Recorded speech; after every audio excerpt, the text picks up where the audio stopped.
أعوذ بالله من الشيطان الرجيم بسم الله الرحمن الرحيم والذين إذا ذكروا بآيات ربهم لم يخروا عليها صما وعميانا صدق الله العظيم۔ اور رحمان کے بندے وہ ہیں کہ جب انہیں اپنے رب کی آیتوں کے ساتھ نصیحت کی جاتی ہے تو اس پر بہرے اور اندھے ہو کر نہیں گرتے۔ گزشتہ کل آپ حضرات کے سامنے یہ مضمون آیا تھا کہ رحمان کے بندے اگر ان سے کوئی گناہ ہو جاتا ہے تو وہ لوگ توبہ اور استغفار کر لیتے ہیں اور اپنے رب کو راضی کر لیتے ہیں۔ اور میں نے کل بھی کہا تھا کہ گناہ ہو جانا یہ کوئی بری بات نہیں ہے، یہ تو انسان کی فطرت میں ہے، شر کا مادہ برائی کا مادہ۔ اس فطرت کے ناطے انسان سے گناہ تو ہو جاتا ہے، لیکن گناہ ہونے کے بعد اس پر تکبر نہیں کرتا، اپنے رب کی طرف وہ رجوع کرتا ہے اور معافی چاہتا ہے۔ اور جتنا بندہ عاجزی کرتا ہے وہ اپنے پروردگار کو بڑا پیارا لگتا ہے، اور جو تکبر کرتا ہے وہ اپنے پروردگار کی رحمتوں سے دور ہوتا ہے۔ حدیث میں آتا ہے کہ ایک بندے کا انتقال کا وقت قریب آیا، نبی کریم صلی اللہ علیہ وسلم نے اس بات کو نقل کیا، ارشاد فرمایا اگلی امتوں میں سے تو اس کا وقت جب مرنے کا قریب آیا تو اپنے گھر والوں سے کہا کہ جب میں مر جاؤں تو مجھے جلا دینا اور میری راکھ کو آدھی سمندر میں ڈال دینا اور آدھی خشکی کی طرف پھیلا دینا۔ تو گھر والوں نے مرنے کے بعد اس کی نصیحت پر عمل کیا اور آدھی راکھ اس کی سمندر میں پھینک دی نے آدھی راکھ اس کی خشکی کی طرف پھیلا دی۔ اللہ تبارک و تعالی نے اس کے اعضاء کو جمع کیا اور پوچھا تو نے یہ کام کیوں کیا؟ تو کہا اللہ تیرا ڈر تھا، کوئی نیکی ہوئی نہیں تھی، اب میں آ کے کیا کروں گا تیرے سامنے؟ اللہ تبارک و تعالیٰ نے اس کو فرمایا کہ جا ہم نے تیری مغفرت کر دی، میرے خوف کی وجہ سے تو نے یہ کام کیا تو میں نے تجھے معاف کر دیا۔ آگے ان نصیحتوں کے بعد اللہ تبارک و تعالیٰ وہ چیزیں ذکر کرتے ہیں کہ جس کے ہر مومن کے دل میں قرآن کریم کی عظمت اور نصیحت کی باتوں پر دھیان ہونا چاہیے۔ اب آگے ہیں کہ مومن بندے وہ ہوتے ہیں کہ جب وہ اپنے پروردگار کی آیتوں کے ساتھ نصیحت کی جاتی ہے تو اس پر بہرے اور اندھے ہو کر کے گرتے نہیں ہیں بلکہ نصیحتوں کو سنتے ہیں، یعنی قرآن کریم کی باتوں کو سنتے ہیں۔ کیا مطلب؟ حالانکہ منافق بھی قرآن کو سنتے تھے، کفار مکہ بھی قرآن کو سنتے تھے، مومن بھی قرآن کو سنتے تھے، لیکن مومن قرآن کریم کو سن کر کے اس سے نصیحت حاصل کرتے ہیں، دل سے اس کو مانتے ہیں۔ قرآن کریم میں اس بات کو ذکر کیا کہ جب قرآن کریم اترتا ہے تو مومن آپس میں کہتے ہیں کہ کون سی آیت سے آج ایمان میں بڑھوتری ہوئی، یہ آیتوں سے ہمارے ایمان میں کیا تازگی پیدا ہوئی، یہ پوچھتے ہیں۔ یہ مومن کا شیوہ ہوتا ہے۔ اس کے برخلاف جو منافقین ہوتے ہیں وہ منافقین ان باتوں کو دھیان سے نہیں سنتے بلکہ مذاق کرتے ہیں۔ علامہ قرآن کریم میں اس کے متعلق عبد الملک بن ہشام نے فرمایا، جو سیرت نگار میں بڑے اونچے درجے کے علماء میں ان کا نام آتا ہے، عبد الملک ابن ہشام، انہوں نے کہا کہ جب آدمی قرآن کو بے توجہی کے ساتھ سنتا ہے تو وہ ہدایت سے محروم ہو جاتا ہے، حدیث کو بھی بے توجہی سے سنتا ہے، ہدایت سے محروم رہتا ہے، اس کو ہدایت نہیں ملتی۔ پھر انہوں نے نقل کیا کہ نبی کریم صلی اللہ علیہ وسلم کو کفار مکہ مانتے نہیں تھے، ان کی نبوت کا انکار کرتے تھے۔ رات میں نبی کریم صلی اللہ علیہ وسلم قرآن کی تلاوت کیا کرتے تھے تو 3 آدمی، ابو جہل ابن ہشام، ابو سفیان ابن حرب اور اخنس ابن شریک، یہ تین آدمی نبی کریم صلی اللہ تعالی علیہ وسلم کے گھر پہ جا کر کے قرآن سنا کرتے تھے، اور الگ الگ ان کو پتہ نہیں تھا کہ کون قرآن سننے کے لیے آیا ہے۔ فجر تک حضور کی قرآن کی تلاوت چلتی تھی، تو جب وہ آدھی رات کو جب قرآن کی تلاوت ختم ہوتی تو اپنے گھر کا راستہ لیتے، تو بیچ راستے میں وہ ایک دن جمع ہو گئے، تو تینوں نے ایک دوسرے کے سے پوچھا تم کہاں سے؟ تو کہا ہم قرآن سننے گئے۔ تو کہا ہم لوگوں کو منع کرتے ہیں، ہم بڑے عزت والے ہیں مکہ میں، اور ہم لوگ خود قرآن سننے کے لیے جاتے ہیں، آج قسم کھاؤ کہ کل سے قرآن نہیں سنیں گے۔ قسم کھائی۔ دوسرے دن پھر ایسا ہی ہوا، جب جانے لگے تو ایک راستے پر تینوں جمع ہو گئے، پھر قسم کھائی۔ پھر تیسرے دن بھی ایسا ہی ہوا، تینوں پھر جمع ہوئے، پھر کہا کہ قسم کھاؤ کہ آج کے بعد ہم حضور کا قرآن سننے کے لیے نہیں جائیں گے۔ اب تیسرے دن کے بعد اخنس ابن شریک فرماتے ہیں کہ ان کے دل میں یہ خیال آیا کہ قرآن میں کوئی تو بات ہے جو ہمیں کھینچتا ہے مقناطیس کی طرح۔ تو انہوں نے دل میں سوچا یار یہ کتاب تو سچی ہے، کچھ نہ کچھ ہے۔ تو وہ گئے ابو سفیان کے پاس، ابو سفیان کو جا کر کے پوچھا کہ قرآن کے بارے میں آپ کا کیا خیال ہے؟ تو کہا کہ کچھ باتیں تو ہماری سمجھ میں آتی ہیں، تو ہم سمجھتے ہیں یہ بہت اچھا کلام ہے، لیکن کچھ باتیں ہماری سمجھ سے بالا ہے، سمجھ میں نہیں آتی۔ کہا کہ واللہ قرآن کے بارے میں تو میرا بھی یہی خیال ہے، چلو دونوں ابو جہل کے پاس جاتے ہیں۔ تو یہ دونوں ابو جہل کے پاس گئے، ابو سفیان ابن حرب اور اخنس ابن شریک۔ جب ابو جہل کے گھر گئے تو ابو جہل بیٹھا تھا، پوچھا کہ قرآن کے بارے میں تیری کیا رائے ہے؟ کہا کہ قرآن اللہ کا کلام ہے، سچی بات ہے۔ کہا کہ پھر ہم کیا کریں اس معاملے کو لے کر کے؟ تو ابو جہل نے کہا اخنس میری بات سنیں، اصل میں بنو عبد مناف یہ نبی کریم صلی اللہ علیہ وسلم کے 5ویں پشت پر دادا ہوتے ہیں۔ محمد بن عبداللہ بن عبد المطلب بن ہاشم بن عبد مناف بن قصی بن کلاب بن مرہ، تو یہ 5ویں پشت پر آپ کے دادا بنتے ہیں، عبد مناف۔ تو کہاں بنو عبد مناف یعنی عبد مناف کی جو اولاد ہے وہ لوگ سخاوت بہت کیا کرتے تھے، اور ہماری ان سے لڑائی ہوا کرتی تھی۔ وہ لوگوں کو کھلاتے تو ہم بھی کھلاتے، وہ لوگوں کو کپڑے دیتے ہم بھی کپڑے دیتے، تو مقابلہ چلتا رہتا تھا، ہم ان کو آگے آنے نہیں دیتے تھے، مطلب ہم مقابلہ کر لیتے تھے۔ اب بات رہی کہ ایک مرتبہ ایسا ہوا کہ انہوں نے اعلان کر دیا کہ ہم میں اللہ کا نبی ہے محمد صلی اللہ علیہ وسلم۔ بنو عبد مناف نے اعلان کر دیا کہ ہم میں تو اللہ کے رسول ہے، آپ میں ہے۔ تو اب یہی بات ہے کہ رسول تو اللہ کے بنائے بغیر بنتا نہیں ہے، ہم رسول کہاں سے لائیں گے؟ تو مقابلے کی کوئی چیز ہمارے پاس نہیں ہے، تو ہم نے تو انکار کر دیا کہ ہم قرآن کو مانتے نہیں ہیں، نبی کو مانتے نہیں ہیں۔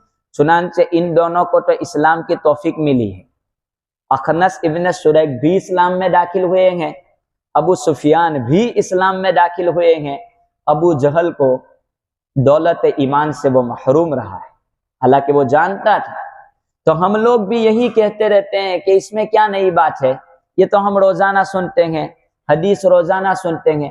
علماء نے لکھا ہے کہ ایک حدیث کو 1000 مرتبہ بندہ سنتا ہے، 1000 مرتبہ، اس کے بعد اس کو ایک عمل کی توفیق ملتی ہے۔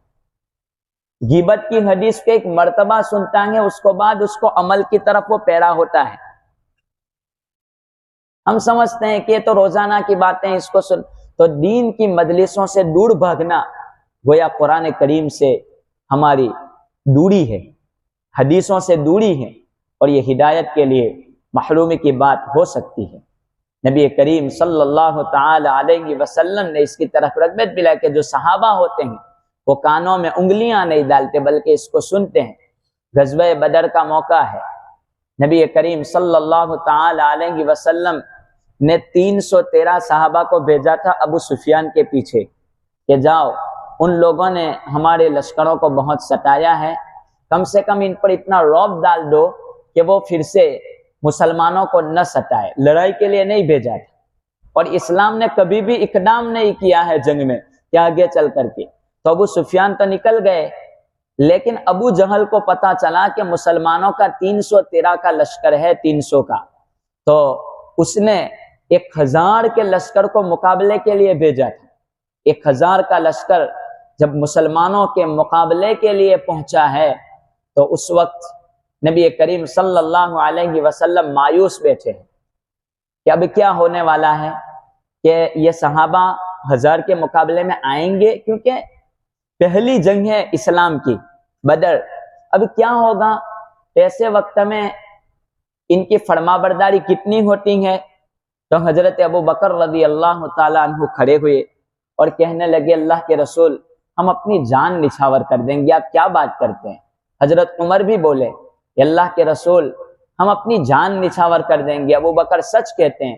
اتنے میں مقداد ابن اسود وہ بھی کہتے ہیں کہ اللہ کے رسول، اگر آپ کہیں تو ہم سمندر میں گھوڑے دوڑا دیں گے، ہم سب کچھ کرنے کے لیے تیار ہیں، آپ خالی حکم کر دیں۔ لیکن ابھی بھی اللہ کے رسول خاموش بیٹھے کہ انصار میں سے کوئی جواب نہیں آ رہا ہے۔ تو اتنے میں سعد ابن معاذ رضی اللہ تعالیٰ عنہ کہتے ہیں کہ اللہ کے رسول، آپ ہمارے انتظار میں ہیں، آپ ہمارا انتظار نہ کریں، ہم آپ کے لیے تیار ہیں، ہم کچھ بھی کر سکتے ہیں۔ پھر نبی کریم صلی اللہ تعالی علیہ وسلم خوش ہوئے، اور خوش ہونے کے بعد یہ حکم دیا کہ ٹھیک ہے، پھر ہم ان کا مقابلہ کریں گے۔ پھر اللہ تبارک و تعالیٰ کی مدد آئی۔ خلاصہ کلام یہ کہ جب تک اطاعت کا پہلو غالب نہیں رہتا، وہاں تک آدمی آگے نہیں بڑھ سکتا ہے، اور وہاں تک آدمی قرآن کریم کو سنے نہیں، ہدایت پر نہیں آ سکتا ہے۔ سوید ابن حارث رضی اللہ تعالیٰ عنہ فرماتے ہیں کہ ہم 7 آدمی کا قافلہ نبی کریم صلی اللہ تعالی علیہ وسلم کے پاس پہنچا، اور وہاں جا کر کے حضرت نبی کریم صلی اللہ علیہ وسلم نے ہمیں سوال یہ کیا کہ تم مومن ہو؟ ہم نے کہا کہ اللہ کے رسول، ہم ایمان لا چکے ہیں۔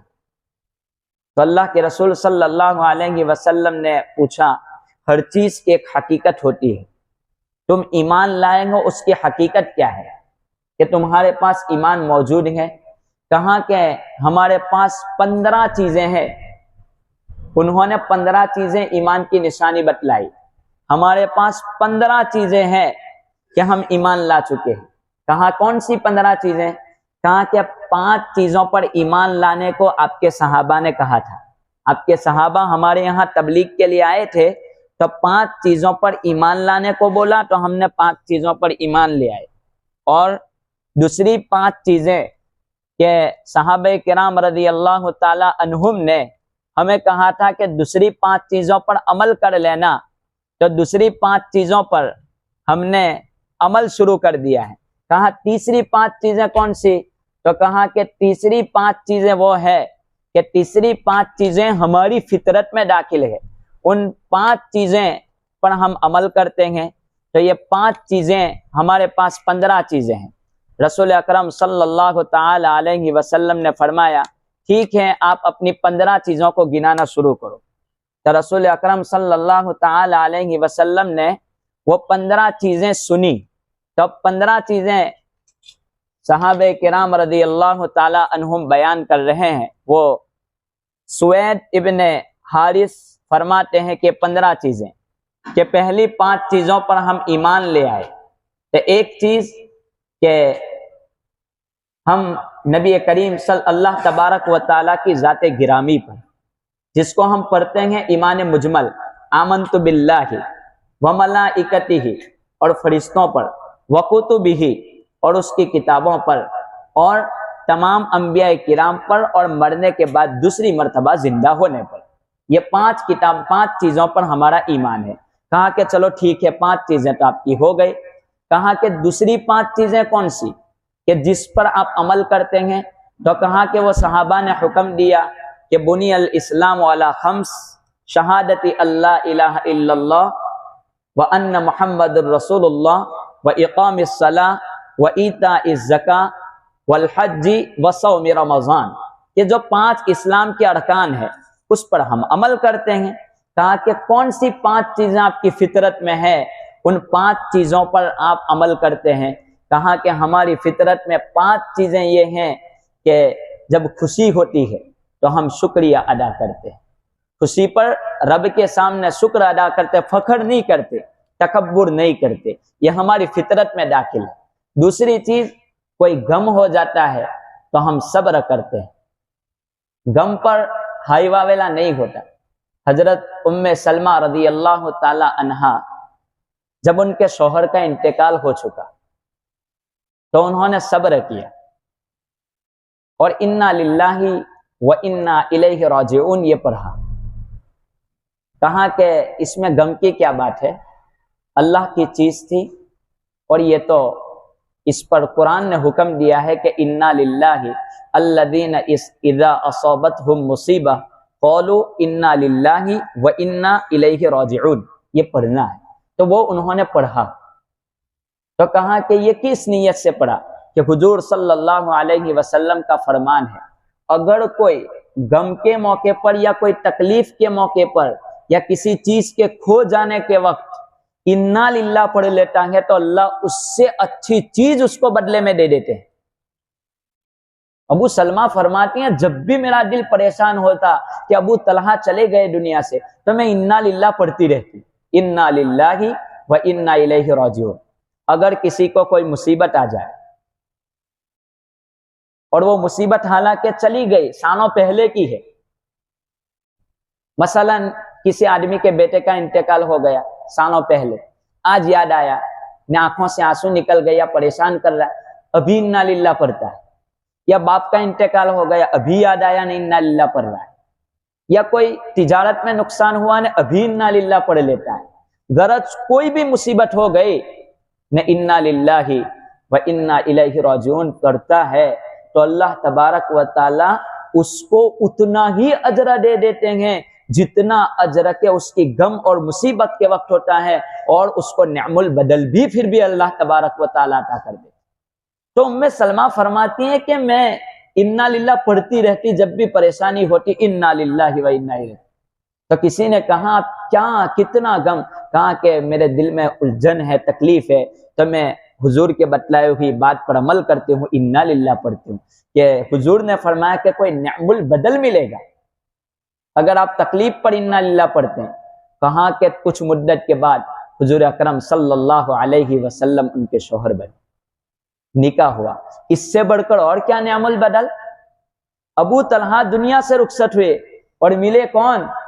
رسول اللہ صلی اللہ تعالی علیہ وسلم۔ تو یہ نعم البدل، ایسی ہر مصیبت پر بندہ صبر کر لیتا ہے، اللہ تبارک و تعالیٰ اس کو اس سے بہتر بدلہ عنایت۔ اگر کسی کا کوئی چھوٹا بچہ انتقال کر جائے اور بندہ انا للہ و انا الیہ راجعون پڑھ لیتا ہے، فرشتے کو اللہ تبارک و تعالیٰ بھیجتے ہیں کہ جا پوچھ، دیکھ اس کی حالت، بندہ میرا کیا کرتا ہے، تو جا کے دیکھ لے جائے۔ اگر بندہ اس وقت صبر کرتا ہے، انا للہ پڑھتا ہے، کہا کہ جنت میں اس کا ایک محل تعمیر کر دو، اس کا نام صابرین میں سے لکھ دو۔ اگر چھوٹے بچے میں یہ عالم ہے، اگر کوئی بڑا ہمارا رخصت ہو جائیں جو جوانی کے عالم میں ہے، اب کمانے کی جگہ پر آ کر کے کھڑا ہے، نہیں انا للہ پڑھ لو۔ خلاصہ کلام یہ کہ دنیا تو آتی جاتی رہتی ہے، پریشانیاں ہوتی رہتی ہیں، آدمی مصیبت کے وقت صبر کر لیں، انا للہ و انا الیہ راجعون پڑھیں۔ تیسرے نمبر پر کہ تمہاری فطرت میں 15 چیزیں میں نے کہی نہیں کہ 5 چیزوں پر ایمان لانا، 5 چیزوں پر عمل کرنا، اور 5 چیزیں فطرت میں سے ہیں ہماری۔ تو پہلی چیز ہوئی کہ جب خوشی ملے تو شکر ادا کر دیں، اور مصیبت آ جاوے تو صبر کریں، انا للہ پڑھ لیں۔ اور تیسری چیز، اللہ تبارک و تعالیٰ کے فیصلے پر راضی رہیں، جو بھی ہو جائے اس کے فیصلے پر راضی رہیں کہ کیا ہے میرے رب کا فیصلہ، اس پر راضی رہیں، کچھ بھی ہو جائے۔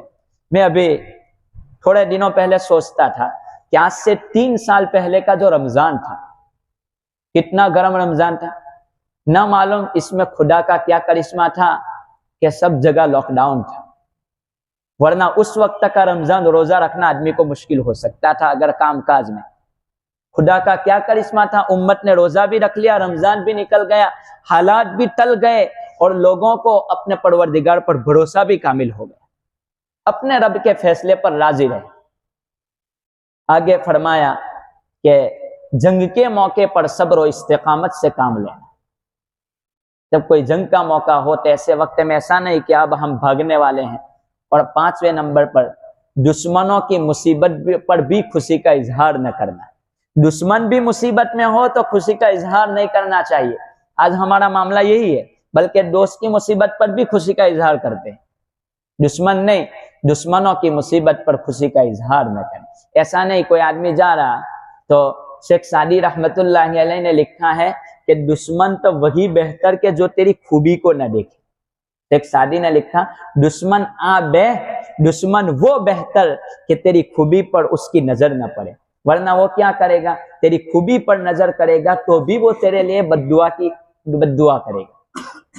اس پر تو کوئی نظر ہی نہیں پڑنی چاہیے. ہاں تو کیا کرتے ہیں آج کے موقع پر، اگر کوئی آدمی گیا نے کہ ایکسیڈنٹ ہو گیا یا کوئی اس کو نقصان ہوا تو کہیں گے اچھا ہوا، اور اگر وہ اچھا ہوا تو کہے گا، لیکن دل میں اس کے سامنے بھی جا کر کے اندر دل سے تو خوش ہوتا ہوگا. لا حول ولا قوت، ویسا ہی لکھا ہے کہ خوشی کنا لا حول کنت، کہ لوگ لا حول پڑھتے ہوئے وہ خوشی کریں گے. شیخ سعدی لکھتے ہیں کہ لا حول بھی پڑھے گا اس کے سامنے زبان پر تو اس کو لگا کہ یار کتنا میں خامخواہ اس سے دشمنی کرتا ہوں، یہ تو لا حول پڑھتا ہے. نہیں، وہ خوشی کرتے ہوئے لا حول پڑھتا ہے، اندر تو وہ خوشج ہے، ظاہر میں تجھے دکھا رہا ہے کہ لا حول ولا قوت، میں تجھ سے بہت کھپاؤں، یہ تیرا نقصان ہوا. تو دشمن کی غم پر بھی خوش نہیں ہونا چاہیے، ورنہ اگر کوئی بندہ کسی کی مصیبت پر خوش ہوتا ہے تو اللہ تبارک و تعالیٰ وہ مصیبت میں اس کو پھانستے ہیں اور اس مصیبت سے اس کو نجات دیتے ہیں، اور پھر وہ پریشان ہو جاتا ہے. اس لیے مصیبت پر خوشی نہیں ہونی چاہیے. باقی انشاءاللہ آئندہ اللہ تبارک و تعالیٰ ہمیں عمل کی توفیق عطا فرمائے. روزے کے مسائل چل رہے ہیں کہ کن کن چیزوں سے روزہ ٹوٹ جاتا ہے. سخت بیماری کے وقت میں روزہ افطار کر لینا. رمضان کا روزہ افطار کرنے بھی کسی بھی حالت میں اجازت نہیں ہے، لیکن اگر سخت بیماری ہے، اگر روزہ افطار کر لے تو اس کو صرف قضا کرنی پڑے گی، کفارہ نہیں. سب بہت سخت بیماری ہے، جان خطرے میں ہے، تو ایسے وقت میں مسافر کا روزہ توڑ دینا. اگر کسی شخص نے روزے کی حالت میں سفر شروع کیا، حالانکہ مسافر کے لیے تو پہلے سے اجازت ہے، تو اسے بلا عذر روزہ نہیں توڑنا چاہیے. لیکن اگر روزہ توڑ دیا تو صرف قضا لازم ہوگی، کفارہ نہیں. لیکن مسافر کتنا؟ کم سے کم 80 کلومیٹر کا فاصلہ ہونا چاہیے. مثلا بھروچ سے کوئی سفر کر رہا ہے اور 80 کلومیٹر اس کو جانا ہے یا اس سے زائد، اور روزہ رکھا ہے اور اس کو ایسا لگتا ہے کہ سفر میں تکلیف ہے اور وہ روزہ توڑ دے تو اس پر قضا نہیں، تو اس پر قضا ہے، کفارہ نہیں. لیکن رکھ لیا ہے تو اس کو پورا کر لیں. ایسا نہیں کہ چلو اب سفر میں گے تو شریعت نے اجازت دی ہے تو توڑ ہی ڈالو. روزے کی حالت میں اینیما لینا، پیٹ کی صفائی کے لیے پیچھے کے راستے سے جو دوا چڑھائی جاتی ہے جس کو اینیما کہتے ہیں، تو اس سے روزہ ٹوٹ جائے گا، کیونکہ اس کو لگاتے وقت اس میں دوائی لگائی جاتی ہے، تو اس سے روزہ ٹوٹ جائے گا. بواسیر کے اندرونی مسوں پر دوا لگانا، کسی کو مسے کی تکلیف ہے، بواسیر ہے، تو بواسیر کے اندرونی مسوں پر مرہم یا دوا لگانے سے بھی روزہ ٹوٹ جائے گا، کیونکہ وہ بھی داخل ہے اندر.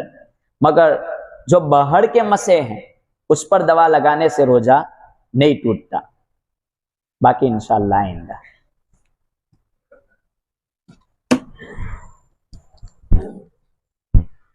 اللهم صل على سيدنا محمد وعلى آل سيدنا محمد وبارك وسلم. اللهم صل على سيدنا محمد وعلى آل سيدنا محمد وبارك وسلم. اللهم صل على سيدنا محمد وعلى آل سيدنا محمد وبارك وسلم. لا ملجأ ولا منجا من الله إلا إليه، لا ملجأ ولا منجا من الله إلا إليه.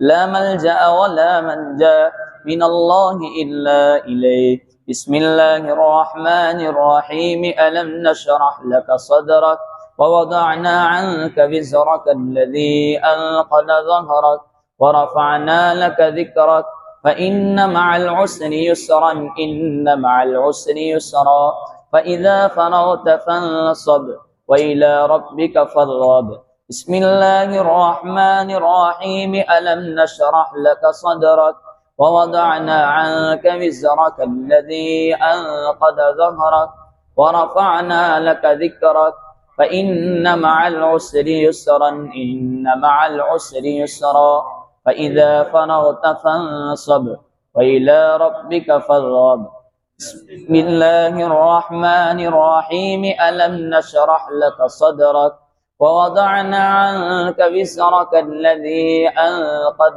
ظهرك ورفعنا لك ذكرك فإن مع العسر يسرا إن مع العسر يسرا فإذا فرغت فانصب وإلى ربك فارغب لا ملجأ ولا منجا من الله إلا إليه لا ملجأ ولا منجا من الله إلا إليه لا ملجأ ولا منجا من الله إلا إليه اللهم صل على سيدنا محمد وعلى آل سيدنا محمد وبارك وسلم اللهم صل على سيدنا محمد وعلى آل سيدنا محمد وبارك وسلم اللهم صل على سيدنا محمد وعلى آل سيدنا محمد وبارك وسلم بسم الله الرحمن الرحيم الحمد لله رب العالمين والعاقبة للمتقين اللهم صل على سيدنا محمد وعلى آل سيدنا محمد وبارك وسلم یا ارحم الراحمین یا ارحم الراحمین یا ارحم الراحمین۔ یہ پہلے عشرے کا آخری وقت ہے۔ مولا کریم تیرے ہی فضل و کرم سے جو توفیق دی وہ عبادتیں ہوئی، مولا اس کو قبول فرما لے۔ یقیناً قدر تو ہم سے نہیں ہوئی، تو نے تو توفیق دی، تو مسجد تک لے آیا، تو نے قرآن کھلوا دیا، سب کچھ عطا کر دیا، روزے بھی رکھوا لیے، لیکن مولا ہر لمحے کی جو قدر کرنی چاہیے وہ ہو نہیں پائی۔ یقیناً کوتاہیاں رہی ہے، تو کوتاہیوں کو درگزر فرما، اور جو کچھ تیرے فضل و کرم سے ادا ہوا اس کو تیری شایان شان بدلہ عطا فرما اور قبول فرما لے۔ مولا کریم نہ معلوم زندگی میں پھر رمضان کبھی ملتا ہے کہ نہیں ملتا، مولا کریم یہ پہلا عشرہ ختم ہونے سے پہلے تیری رحمت کے سہارے معاف کر دے۔ مولا کوئی اعمال تو ایسا نہیں کہ تیرے دربار میں پیش کر سکیں، لیکن مولا کریم تیری ذات بڑی قدردان ہے۔ مولا کریم تو بندوں کے اعمال کی قدر کرنے والا ہے، شکور تیری صفت ہے۔ مولا اس شکور کی صفت کے ناطے مولا قبول فرما لے، مولا قبول فرما، ورنہ ہماری نمازیں اس میں خشوع خضوع رہتا نہیں ہے، تیری رضا والی ہوتی نہیں ہے۔ مولا بس تو یہ نمازیں قبول فرما لے۔ مولا ہمارا قرآن کی تلاوت بھی تو ہی جانتا ہے، مولا قبول فرما لے۔ یہ روزے تو ہی جانتا ہے، مولا روزے کے بارے میں تو نے کہا وہ میرے لیے، مولا بس اس کو قبول فرما لے۔ مولا کریم امت کے مرحومین کی مغفرت فرما، تمام مرحومین کی مغفرت فرما، ہمارے والدین اساتذہ رشتہ داروں کی مغفرت فرما، ہمارے اصولیین فروعیین قریبی بعیدی تمام تر رشتہ داروں کی مغفرت فرما دے۔ مولا کریم بیماروں کو شفا عطا فرما، کتنے لوگ بستروں میں پڑے ہیں، مولا کریم کتنے چلتے پھرتے ہیں لیکن پھر بھی بیمار ہے۔ مولا کریم یقیناً صحت تیری بہت بڑی دولت ہے، مولا کریم ہمیں قدر کی توفیق عطا فرما دے، ہر نعمت پر تیرا شکر ادا کرنے کی توفیق عطا فرما، اور جتنے بیچارے بیمار ہیں مولا بیماری کے بدلے میں ان کو بہترین بدلہ عنایت فرما دے اور ان کو کامل شفا عطا فرما دے۔ مولا کریم جن لوگوں نے دعاؤں کے لیے کہا ہر ایک کی ہر جائز تمنا پوری فرما دے۔ کتنے لوگ تیرے گھر کا طواف کر رہے ہیں، کتنے لوگ نبی پاک صلی اللہ علیہ وسلم کے روزے کی زیارت کر رہے ہیں، مولا کریم ہر ایک کی وہاں کی عبادتیں قبول فرما لے، اور ان کی دعاؤں میں ان کی مخلصانہ دعاؤں میں ہم گنہگاروں کو شامل فرما لیں۔ مولا کریم ان کی دعائیں بھی قبول فرما لیں۔ مولا حرمین کی حفاظت فرما، حرمین کی حفاظت فرما، مسجدوں کی حفاظت فرما، اس ملک میں امن و امان قائم فرما۔ مولا کریم فتنوں اور فساد سے حفاظت فرما، غیروں کی سازشوں کو ان پر پلٹا دے۔ مولا ان کی وہ سازشیں کہ کسی بھی طرح مسلمانوں کو بدنام کیا جائے، وہی سازشیں ان کے اوپر الٹی کر دے۔ مولا کریم مسلمانوں کی فتنہ اور فساد کے موقع پر حفاظت فرما لے۔ مولا کریم یہ زندگی بطور امانت تو نے دی ہے، جہاں تک بھی مقدر ہے اسلام پر باقی رکھ، اور ایک نہ ایک وقت تو تیرے پاس آنا ہی ہے۔ مولا کوئی بچپنے میں جاتا ہے تو کوئی بچپنے تو کوئی نوجوانی کے عالم میں تجھے پیارا ہو جاتا ہے۔ مولا کامل ایمان پر خاتمہ نصیب فرما۔ ہماری یہ دعائیں محض آپ ہی کے فضل و کرم سے نبی کریم صلی اللہ تعالی علیہ وسلم کے صدقے طفیل میں، اور آپ کے برگزیدہ اور نیک بندوں کے صدقے میں، اور حاضرین میں جو بھی نیک بندہ ہو اس کی آمین پر یہ دعائیں قبول فرما لے۔ وصلی اللہ تعالی علی خیر خلقہ محمد وعلی آلہ واصحابہ اجمعین برحمتہ۔